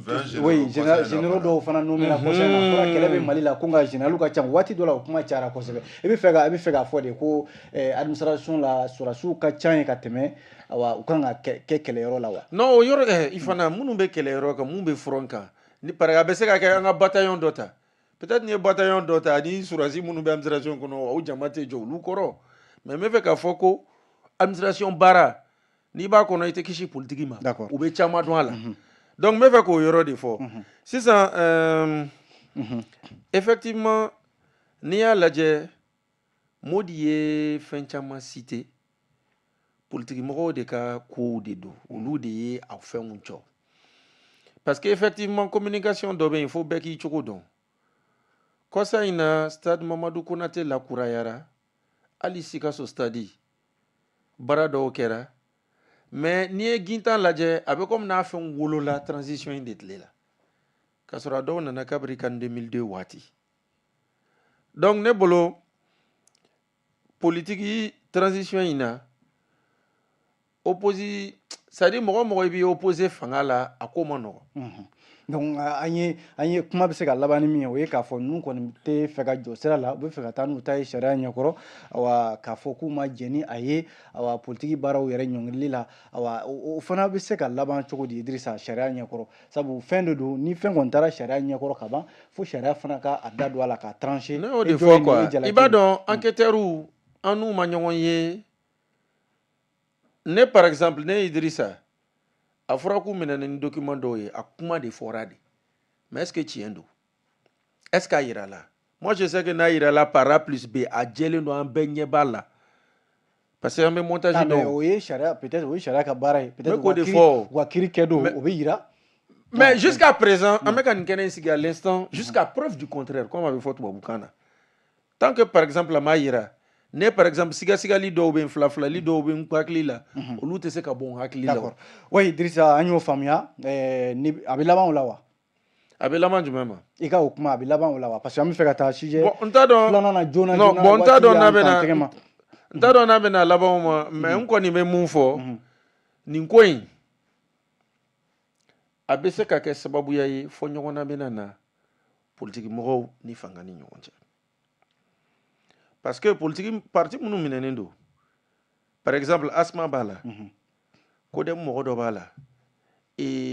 Adema b'a la bɛɛ bɛ Adema dɔn c'est vrai wa buka position ku be to ka fara ma mana ke cogo partout do jama b'u bolo jama b'u kɔ hali ni caman b'i dɛnna samali bɛ se ka tɛmɛ o ni fanga cɛ hali n'a kɛra u bilala walima ni ko wɛrɛ tɛmɛna sariya u ka bilali a bɛ se ka ko nɔgɔya mais n'a yɛrɛ k'a fɔ ko u bɛ ka sɛbɛkɔrɔ digi ka yɔrɔ dɔ sɔrɔ fɔ ɲɔgɔnna dɔ c'est à dire face à face yɛrɛ de bɛ sɔn ka tɛmɛ fanga yɛrɛ ni politique mɔgɔw ni ɲɔgɔn cɛ parce que politique mɔgɔw caman fana surtout ni jɛkulu caman ka hakili la olu bɛ taa ni kan min ye depuis 26 mars transition tɛ yen wagati dulonnen don donc caman bɛ ka taa n'o hakilina ye bon an fana bɛ mun dɔn an tun degera mun na décret dɔ de tun taara o k'a fɔ ko transition bɛ daminɛ nin wagati k'a laban nin wagati papier ka o wagati banna dialogue intermalien kumana mais papier de ma kɛ ka walawalali kɛ k'a fɔ a zena transition bɛ daminɛ nin wagati ka ban nin wagati k'a sɔrɔ ni ye ne ɲininka colonel Assimi Goïta bɛ position mun na bi ni élection kɛra n'a taara ni sira dɔ ye a garijɛgɛ bɛ don a la donc ne yɛrɛ tun bɛ préférer hali élection ka kɛ an ka bɔ transition kɔnɔ Assimi Goïta ka kɛ président élu. D'accord, oui. Nous mɔgɔ fila ko oui seconde damadɔ de b'aw bolo ouais Mamadou seconde damadɔ pour que sujet filanan b'an bolo an ka se ka an da don a la oui. Voilà, comme il avait voulu réagir ne ye kuma minnu fɔ a y'a yira k'a fɔ ko yɔrɔ camanw bɛ yen régime civil kɔnɔna la ko poste camanw bɛ yen militaires tun b'olu occuper a ka kuma kɔnɔna la alhamdulilayi rabil alamina o bɛɛ bɛ ne bolo ale ka o exemple yɛrɛ olu bɛ ne ka kuma tɔ sɔn ji la min b'a yira k'a fɔ ko kelenya de kan ka ye maliyɛnw ni ɲɔgɔn cɛ mais opposition man kan tɛ ka ye cogo si i b'a dɔn fɛn min ye kojugu ye ne bɛ ka kuma nin fɔ peut-être k'aw tɛ ka ampleur dɔn min bɛ ka don mɔgɔw kunkoloso kɔnɔ nin politique mɔgɔw ni sɔrɔ finitigiw ni ɲɔgɔn cɛ il faut k'a ka bɔ yen maliyɛn de bɛ yen politique mɔgɔ tɛ yen armée tɛ yen armée bɛ yen Mali bɛɛ de ye n b'a kuma fɔ n bɛ insister a kan n b'a dɔn fɛnɛ bɛ k'a fɔ kun min na an ka sabali ko mana gɛlɛya cogo cogo an bɛ ka ko profiter cogo cogo dingɛ modèle dɔw bɛ yen minnu bɛ na ni kɔlɔlɔ wɛrɛw ye kɔfɛ an ka sabali k'u si. Oui, d'accord, oui. Modi, e kun bɛ fɛ ka réagir rapidement. Ne bɛ fɛ ka fɛn dɔ préciser.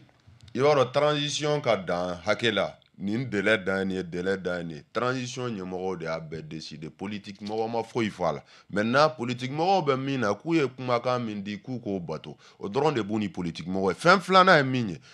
ne bɛ maliyɛnw bila u ka hakili jagabɔ kɛ kuma damadɔ politique mɔgɔw ma ɲi mais malo sɔngɔ politique mɔgɔw tile ani bi tile hakili jagabɔ bɛ politique mɔgɔw ma ɲi mais sugu kɔnɔna ni kunu politique mɔgɔw tile la ani sugu kɔnɔna bi hakili jagabɔ bɛ politique mɔgɔw ma ɲi mais politique mɔgɔw tile la politique mɔgɔw tile la kɔngɔtɔ bɛ se k'a yɛrɛ ta. oui mais a fɔra n'i b'i yɛrɛ ta n'i b'i yɛrɛ ta e delila ka i b'olu sɔrɔ fɔlɔ Jalo ko jamana caman bɛ yen président yɛrɛ y'a fɔ don segi gɛlɛya b'a la a ko ten ko gɛlɛya b'a la dɛ ko gɛlɛya b'a la yɛrɛ de ko nka ko segi kɔn tɛ yen fo an ka taa ɲɛfɛ kɔngɔtɔ o tɛ fɛn dɔn dun ka fa kɔnɔ ka fa kɔ hadamaden n'i y'a ye a bɛ don sira dɔ fɛ fo jogojugu bɛ da la kɔngɔ de b'a bila la dɛ dɛsɛ de b'a to i bɛ hadamaden jogojugu fɛ ma tila i ye n ka kuma tigɛ ko n ye président fɔ e ye min fɔ président ye min fɔ ni ne ko ko n bɛ n da don o la a kuma ka ca non o ye ka misali dɔrɔn yir'i la komi ko kɔngɔtɔ n'i ye ne yɛrɛ ɲininka o la ne ka faamuyali ye min ye o la président ye min fɔ ko yɛrɛ ta tɛ taa gɛlɛya kɔ dɛ ne kɔni bolo dɔrɔn gɛlɛya min bɛ jamanadenw kan a bɛ ka jamanadenw kunkolo préparer o de ɲɛ dɔrɔn quoi est ce que i ye n faamu mais politique mɔgɔw tile sugu kɔnɔna jiko kuranko i bɛ k'a ye kuran d'a ma ya kalo 3 fufun na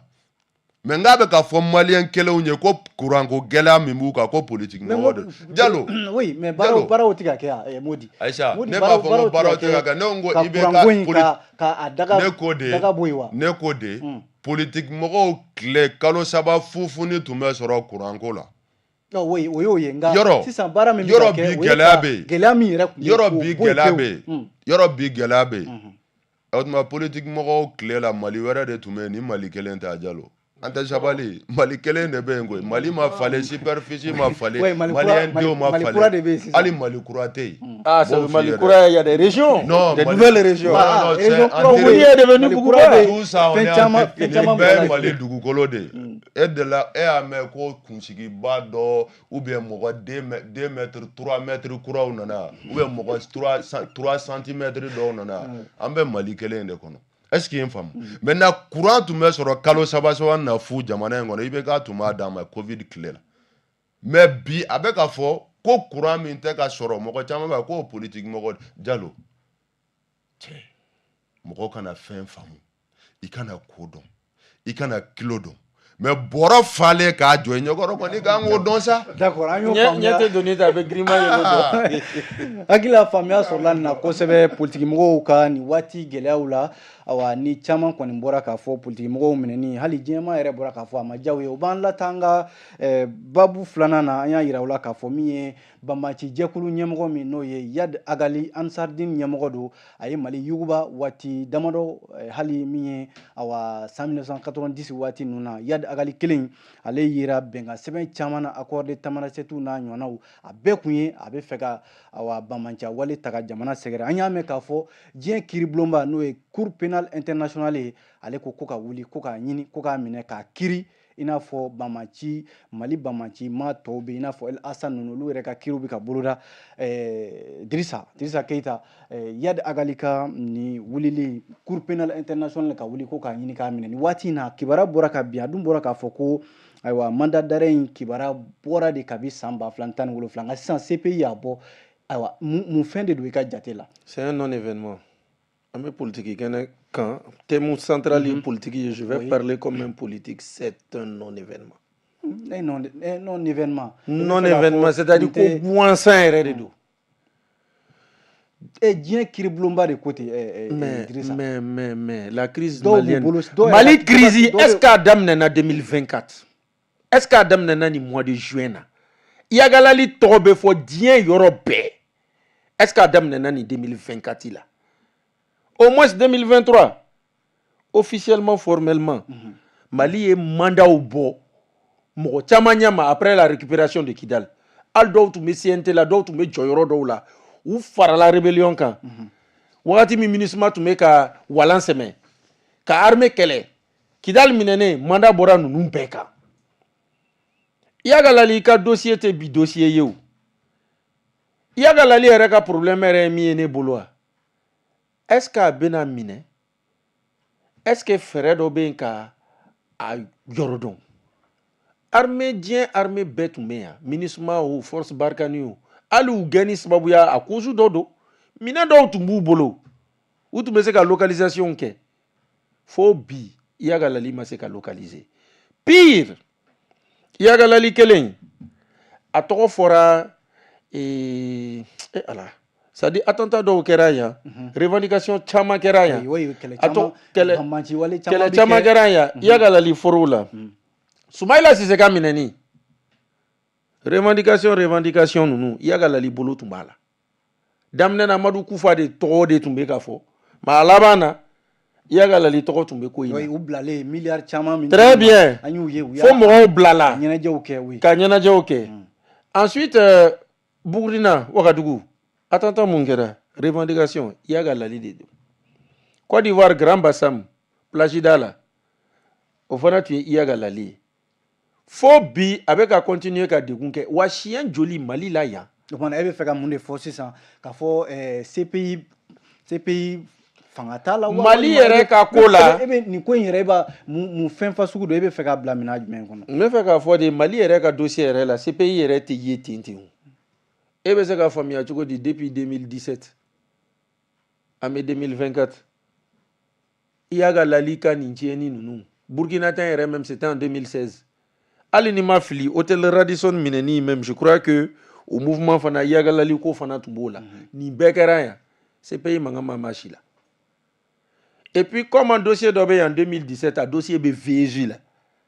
Bidé Ouben a dossier réactivé. Le Mali a d'autres priorités. Le Mali même s'est assumé, a pris des mandats contre eux. Ouais, mais est-ce que Mali autorité au Konga kuma me folo ka sababu ke yad agali yere malien de. Mais ne Bolonia et Mali autorité au Makuma c'est parce qu'ils ont considéré que c'est un non-événement. Sinon conseil des ministres la communication tout c'est qu'a fort que le Mali prend acte ou bien ministère de la justice c'est qu'a fort. Ah tiens à ces pays oui, mais ministère de la justice yere ka mandat bu ko folo yad agali Amadou Koufa minu e tieni ke. Mais quoi de fort? Non ne Bolo ni ministère de la justice tumboro bien ni conseil des ministres là où tu as foyer. Ko a ces pays yere fin d'obo, ça revient de la justice. Donc, avant qu'à fin renforcé, on est content de cela. On prend acte. Mais non, ma foi, c'est que même le gouvernement est bolo, c'est un non-événement. Parce que il y a la lié, la kage, ayoro donente, minechota la folo. Mais boniquement, qu'on y ni mungoni, al ni iya la li koni ma soro folo. Al na yoro ere doninte. Parce qu'il y a des frontières où ni Mauritanie, Algérie. Mais au moins, ces pays a quelqu'un qui ont tellement bien munu fagara a quelqu'un qui ont tellement bien munu minena ou a quelqu'un qui ont tellement bien djenyon do munu yere tumbe ces pays là munu fana jugera ngoni mbese ka bonni mayno oui Mamadou Sidibé mami mbe na be ka nyini ali a tieni ke nyogo no yi Amadou Koufa ces pays ma ka kuma fo awa ebe danfara do olu na nyon chogodi ces pays fana ka faraka nyebe fanga jume na la ka yad agali nyini ka ye ka mine sora situ olu bolo olu te kelekela sharatigiw de do administrateur de do u sigilen be jamana wɛrɛ la. Bon, et très sincèrement yagali ko kuma ni an bɛ jamana min yɛrɛ kɔnɔ n'o ye Mali ye ni a ko tora ta a bɛ ni kana yɛlɛma ka kɛ i b'a fɔ ko miti ou bien ziri parce que Mali yɛrɛ kɔnɔ yan i bɛ mɔgɔ min ye anw fɛn fɛn minnu bɛ yan n'a bɔra peut-être image kelen-kelenninw na i n'a fɔ a fɔ cogo min mɔgɔ min bɛ se k'a fɔ ko Yagagali ye nin ye ou bien a bɛ yan a tigi bɛ compter pratiquement parce que mankutu min yɛrɛ kɛra Yagagali kan hali a tɛ kalo damadɔ bɔ Kidali bɛ minɛ don min wagati minnu na yan a saya ko kuma kun fɔra mais parallèlement à tout ça ces pays ka mandat ni l'analyse personnelle que j'ai fait de ça ne b'a faamu cogo min est-ce que mandat ni réellement Yagagali nɔfɛ ko de don ne bɛ se k'o question dɔrɔn de poser k'a bila en veilleuse. kuma bolo jon mun nɔfɛ tɔgɔ non ɲininkali de don munna e bɔra i ka kuma daminɛ la yan sisan i ye 97 ko kumaw ni 2017 ko kumaw fɔ Yagali ko kuma a ma daminɛ bi o depuis 25 ans 30 ans maintenant Yagali ko kuma bɛ sen na Tamarasɛti ko kuma bɛ fɛn fɛn la ça c'est dans les années 90 fɛn min b'o cogo la n'o o kuma si ma deli ka fɔ CPI ma deli k'i autosaisir foyi ma deli ka kɛ fo an bɛ don min na i ko bi Yagali yɛrɛ pratiquement n bɛ se k'a fɔ jama fankelen yɛrɛ hakili bɛ ɲini kana bɔ a ko kuma min de CPI bɛ na pour vraiment lancer un mandat. Moi je me demande réellement si c'est un mandat véritable pour Yagagali ou bien si c'est de la diversion ou bien n'a sɔrɔ c'est faire preuve de jurisprudence au Mali à k'a fɔ ko CPI ye mandat lancé y'a ma faamuya b'a la contre un Malien. Moi c'est ce que j'ai compris. Donc sincèrement à mon niveau j'ai trop de questions ne yɛrɛ ɲininkali caman de bɛ yen ne yɛrɛ kunkoloso kɔnɔ finalement. oui mais Mali jamana ni CPI cɛ parce que a fɔra ko Mali justice b'a nɔfɛ o kumana Mali faamaw n'o ye forces armées maliennes ye olu bɛ kɛlɛ la nin waati in na wa Dirisa y'a fɔ u tɛgɛ dara Yadi Agali nɔfɛ maa caman de kan ka kɛlɛcɛ a ka sama senbaw dɔw ko a bɛ se ka kɛ Mali sɔrɔdasiw bɛ fɛ ka tɛgɛ da Yadi Agali kan ni CPI bɛ fɛ k'a bɔ olu bolo kɔnɔ ka taa n'a ye u bara. Bon o fana tɛ ɲininkali dɔ wɛrɛ ye yan donc c'est pour te dire tout simplement ne ye ɲininkali tɛnku k'a sera sigi bɛɛ ma est-ce que réellement mandat min don Yagagali nɔfɛ ko de don wa ou bien mun de don parce que ɲininkali b'o niveau de la finalement quoi très sincèrement. D'accord oui i bɛ se ka mun tugu a la kuma kuncɛ kuma na sabu an bɛ ka jamukan kuncɛ. kuma kuncɛ kuma la an bɔra kuma dɔ nin kɔnɔ ka sɔrɔ an m'o kuncɛ an y'an miirina ni fɛnw di démocratie ko. oui an y'a kuncɛ sabu ne ye kuma labanw di aw ma. non kuma laban minnu dira an tun bɛ ka ɲɔgɔn ka kumaw jaabi ne bɛ n profiter temps min bɛ i n'a fɔ Yagagali ta ɲininkali de bɛ ne yɛrɛ bolo la mais jaabili tɛ ne bolo o la mais ne bɛ se ka min latigɛ maliyɛn bɛɛ ye n'o jɛlen don i n'a fɔ tori tɛgɛ o ye k'a fɔ démocratie fɛn minnu ɲɛna kɔnɔ ani minnu ma ɲɛ kɔnɔ ni bibi na kɛlen bɛ bɛɛ kunkolo kɔnɔ k'a fɔ k'o de ka ca ka tɛmɛ minnu ɲɛna kɔnɔ kan o n'a ta bɛɛ ne b'a yira mɔgɔw la maliyɛn bɛɛ ka latigɛ a kan k'a fɔ ko jamana farafinna yan jamana fɛn fɛn bɛ yan n'i ye diɲɛ ta k'a lajɛ jamana kɔnɔdenw ani jamana yɛrɛ u ka basigi an'u ka lafiya ani justice sociale ani développement nin bɛɛ dɛnnen bɛ fɛn min na ni nɔgɔ t'a la fiyewu o ye régime démocratique de ye o ka lajɛya bɛɛ ye bɛɛ ka s'o ma parce que n'i y'a ye mɔgɔw bɛ bɔ ka manifester aw bɛ régime démocratique de kɔnɔ. I bɛ ka don Modi bɛna waati min di Modi ma i bɛ ka don. Bon pour que ka kuma jɔ ye k'a yira bɛɛ la ko jamana nin a bɛ lomulanba mais jamana nin an mana mɛn cogo cogo jamana nin bɛ laban démocratie de ma an mana mɛn cogo cogo jamana nin bɛ laban politique mɔgɔw ka baara de kɔnɔ ne tɛ politique mɔgɔ ye dɛ mais ça prend le temps que ça prendra an ye exemple minnu ye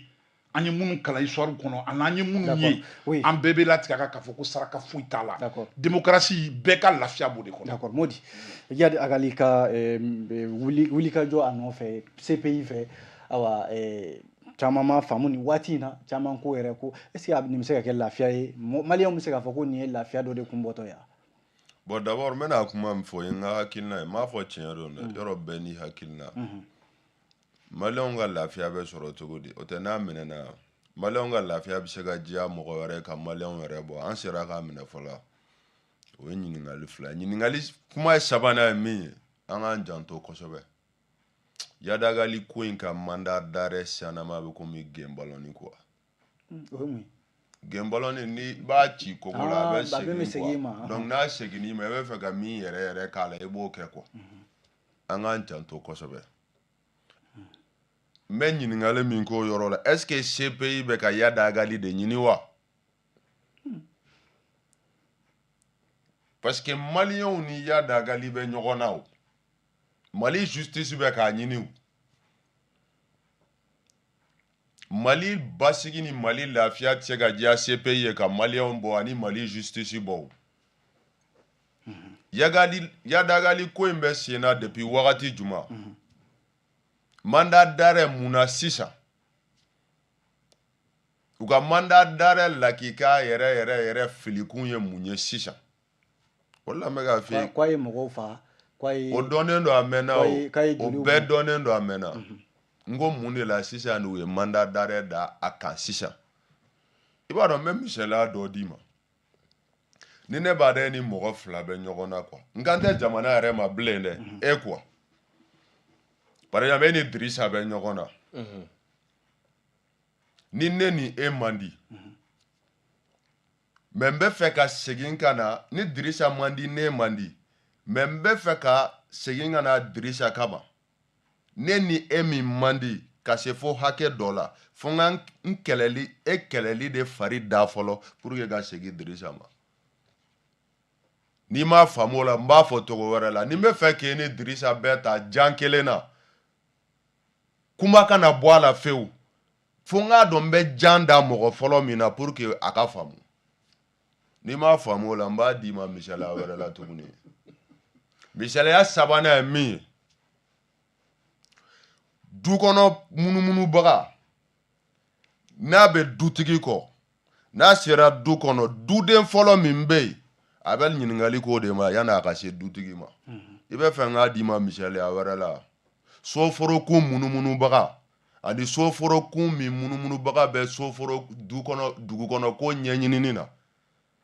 o bɛ tinbi taama kɛ soforokun na de ka sɔrɔ ka don ni vitesse ye so kɔnɔ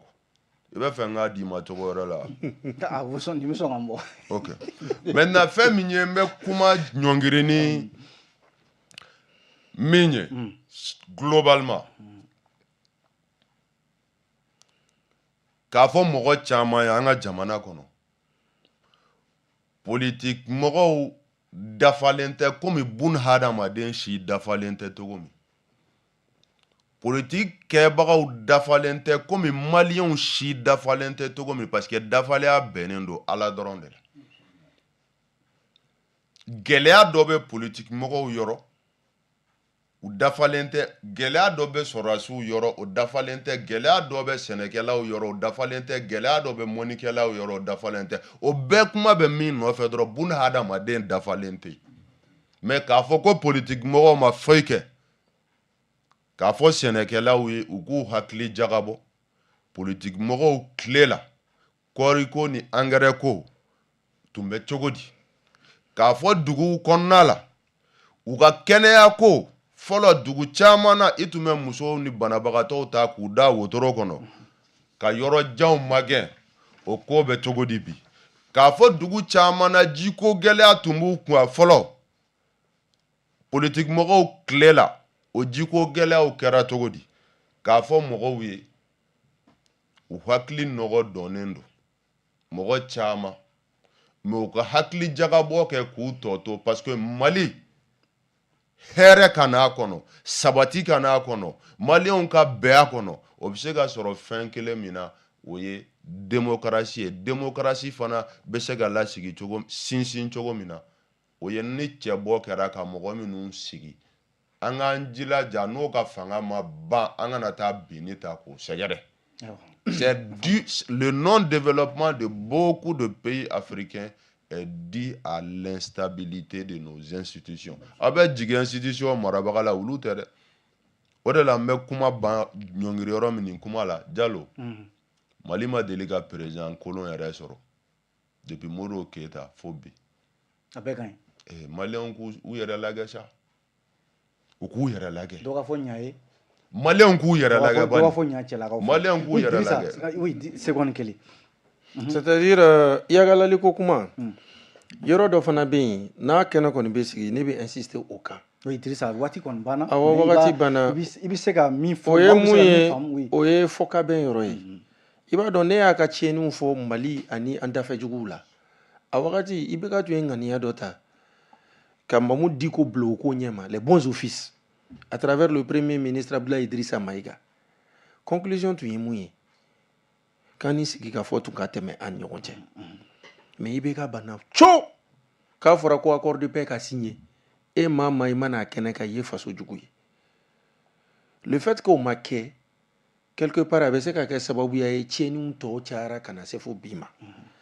mais en plus kɔsa in na an ma bɔ dialogue intermalien na mais dialogue intermalien na recommandation a kɛtɔ yɛrɛ malien dɔw politique mɔgɔw mais malien dɔw ko ko ni dialogue intermalien bɛ kɛ accord d'Alger nɔ na accord d'Alger dun ye sigi ka fɔ ye maliyɛnw ni rebelliw ni ɲɔgɔn cɛ marifa tabagaw ni ɲɔgɔn cɛ donc u kan ka y'a kɛnɛ kan u kana n'a kɛnɛ kan d'accord o yɔrɔ yɛrɛ la ne bɛ dialogue comité d'organisation fɛn blâmer hali nu u tun ma se k'u lana ko mandat b'u kan u tun bɛ se ka se u ma k'u ka kumakanw n'u ka hakilina ta k'a lase kɛnɛ kan mais ni si ma kɛ mais n bɛ fɛ ka mun fɔ recommandation na a sɛbɛnlen don noir sur blanc kan ka taa kuma fɛn fɛn ye marifa ta jamana kama yagalali sen b'a la o yagalali ye maliyɛn o a tiɲɛninɔ yɛrɛ ka ca ni tɔw ye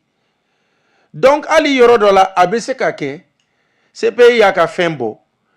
si peut-être ministère de la justice ma kuma gouvernement yɛrɛ kuturu ma réagi a bɛ se ka kɛ peut-être ni recommandation yi comme jamanadenw ko ka taa kuma rebelle ɲɛmɔgɔw fɛ peut-être que gouvernement bɛ hakili jakabɔ la k'i gɛrɛ u la fɛɛrɛ dɔw ka kɛ ou peut-être a b'a la ka kɛ parce que nin fɛn ninnu c'est sensible. peut-être que Agali yɛrɛ nin ko la a bɛ se k'i yɛrɛ rendu k'a fɔ ou bien. voilà donc pour très bien donc voilà d'une voix ou d'une autre donc peut-être que ni gouvernement girinna ka réagi k'a fɔ ko CPI yɛrɛ farala kan o ka ɲi a bɛ se ka kɛ peut-être rapproche mun b'a la ka kɛ u ni yagalali ka ɲɔgɔn ye ou bien u ka ɲɔgɔn faamu a ko bɛ se ka jɔ donc ne tun bɛ fɛ k'o de fɔ ka kuma ban o faamuyara Dirisa an b'i fo kosɛbɛ waati de sera an bɛ jɛmukan an b'a sosoro an bɛ foli di aw bɛɛ lajɛlen ma Modi Sidibe mouvement des jeunes patriotes du Mali MOJEP Mali an faso Dirisa Keyita an b'i fo kosɛbɛ i ye kunnafonidila ye i ye consultant ye Mamadou Sidibe initiative zéro violence e b'an ka kɛnɛ kɔnɔ an b'aw fo k'aw bɛɛ lajɛlen barikada an tun bɛ ka kuma baabu min kan o ye politiki gɛlɛya Mali kɔnɔ nin waati in na sango furanjɛla fanga ani ka taa se Yad Agali Ansardine n'o ye banmaci jɛkulu ye min ye CPI ale wulen bɛ ale nɔfɛ bi ko ka ɲini k'a ye k'a minɛ k'a kiiri an kun bɛ ka kuma nin babu fila kan an balimaw an b'aw fo aw minnu kun bɛ k'an lajɛ ani an minnu kun bɛ k'an lamɛn arajo joliba sanfɛ ne yɛrɛ tɔgɔ ko Amadu Jalo Bukari Tarawele ale bolo kun bɛ nɛgɛ karafe la arajo fan fɛ Lamini Kulubali Augustin Eysoubi fo ka taa se Murulayi Ture ma Salimata Wederago olu de kun bɛ k'an bila jabaranin sanfɛ jɛmukan in ni Ala sɔnna maa min ma se k'a lajɛ o bɛ se ka segin k'a lajɛ sini sibiri nɛgɛ kanɲɛ 9 walima kari nɛgɛ kanɲɛ 10 o bɛ se k'a lajɛ o waatiw la kuma na yanni o cɛ ne b'a fɔ aw ɲɛna aw ni ce a ka filɛliko ɲuman na Ala ka su hɛrɛ caya